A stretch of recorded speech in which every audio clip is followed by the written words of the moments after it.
Nuestro contenido de gestión de proyectos PMP y Scrum se compone de 4 módulos. El primero es los fundamentos de la gestión de proyectos PMBOK y Scrum. El segundo es la estructura de desglose de trabajo llamada más conocidamente como EDT y los flujos de cronogramas.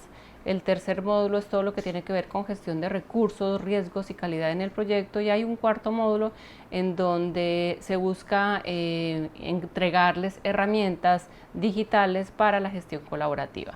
Arrancando con nuestro módulo 2, tenemos que una estructura de desglose de trabajo en realidad es la herramienta que le permite al formulador o al gestor de proyectos identificar todas y cada una de las actividades que tienen que suceder para que su proyecto llegue a feliz término. En ese orden de ideas es importante, como lo decíamos la vez pasada, tener la claridad de cuáles son todas y cada una de las actividades, cuáles son los tiempos, cuáles son los responsables de cada uno de los procesos, y en un momento determinado identificar cuáles son los niveles en los que ustedes necesitan cada actividad para poderle hacer la ejecución y obviamente el debido control. La EDT es una descomposición jerárquica del alcance total del proyecto, es decir, si usted tiene la claridad de lo que pretende lograr con el proyecto, pues va a tener obviamente la claridad de las actividades del mismo, y eso le va a facilitar la planificación, la asignación de recursos y sobre todo el control. ¿Cómo se construye una EDT? Básicamente de arriba hacia abajo. Usted identifica, es como construir un árbol de problemas y un árbol de objetivos. Tiene que identificar de ese propósito que usted quiere abarcar, cuáles son las principales actividades matrices, actividades raíces que construyen la ruta crítica del proyecto. Si vamos a colocar un ejemplo, la reparación de la cubierta metálica de una lancha de servicio, pues hay que tener claridad de cuál es el levantamiento del daño, cuál es corte, qué se debe hacer, si se deben retirar secciones, si hay fabricación de paneles o en un momento determinado qué actividades específicas se tienen que lograr para al final cumplir con ese objetivo. Dentro de esa estructura, pues es importante tener en cuenta que el nivel 1 es el nombre como tal del proyecto. El nivel 2, los entregables principales del proyecto. El 3 son los paquetes de trabajo o básicamente las actividades. Y el nódulo nivel 4 de ahí en adelante, pues se puede codificar de manera como usted lo necesite. ¿Para qué sirve la estructura de desglose de trabajo? Básicamente descomponer el trabajo, entender cada uno de los detalles que componen las actividades y sobre todo estimar tiempos y costos. Si no se tienen discriminadas las actividades, es muy difícil identificar cuánto le va a costar un proyecto. Entonces es importante esa estructura de desglose de trabajo básicamente para identificar a qué usted se está enfrentando cuando pretende hacer uno o varios proyectos o actividades.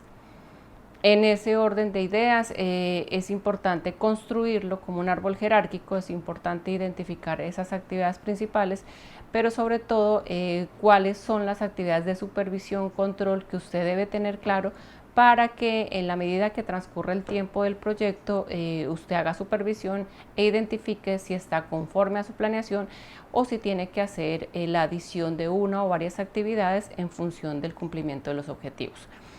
La estructura de trabajo desglosada le permite a uno establecer fácilmente un cronograma de trabajo. Recuerden que cuando yo voy a establecer un cronograma, necesito las actividades, necesito el tiempo y sobre todo pues tener ese detalle y esa secuencialidad en las actividades. ¿Qué diferencias hay entre un cronograma en el estilo predictivo, que es el PMP, y en el estilo ágil, que es el Scrum? Básicamente en predictivo, como su nombre lo indica, es detallado, es secuencial, no hay sesgos, es muy riguroso en el ejercicio como tal. Sin embargo, pues también hace que sea difícil un poquito la forma de controlarlo.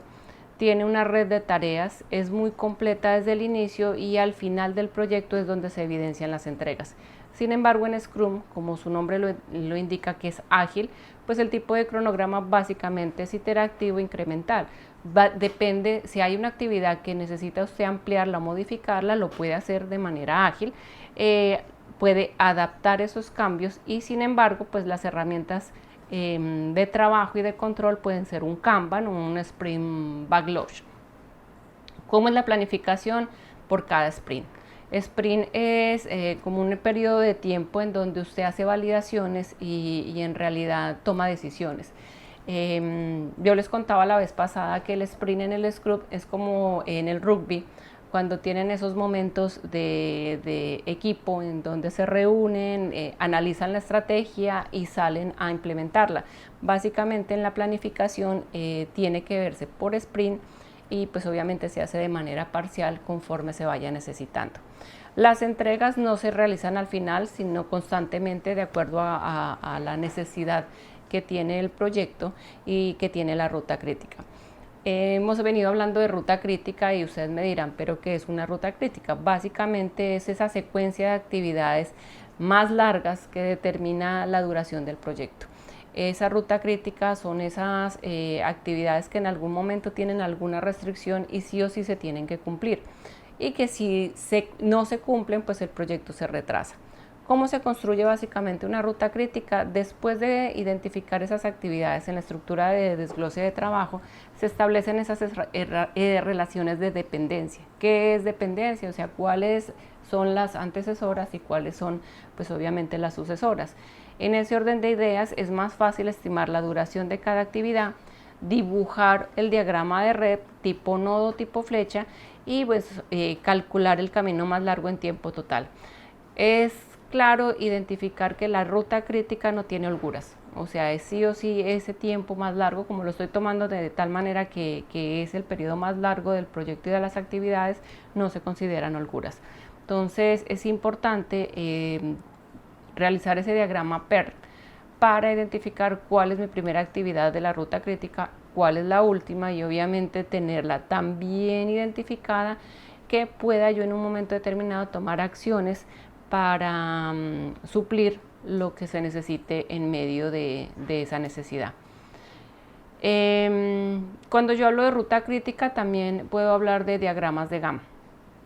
Normalmente Gantt es una herramienta gráfica que representa el cronograma del proyecto. ¿Cómo se hace un diagrama de Gantt? Lo mismo, se tiene que identificar las actividades, se trabajan normalmente por paquetes de trabajo, se arranca de izquierda a derecha con unas barras de duración, dependencia entre actividades y un avance real frente a lo planificado. ¿Qué diferencia tiene un diagrama de Gantt a un cronograma? Que el Gantt básicamente le va mostrando la ejecución momentánea, por así decirlo, de la ejecución del proyecto.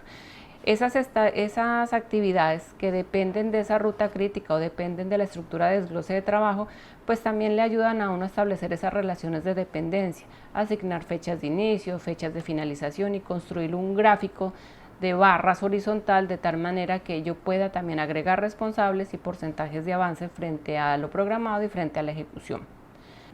Hasta ahí lo que tiene que ver con estructura de trabajo, desglose, cronograma, diagramas de Gantt.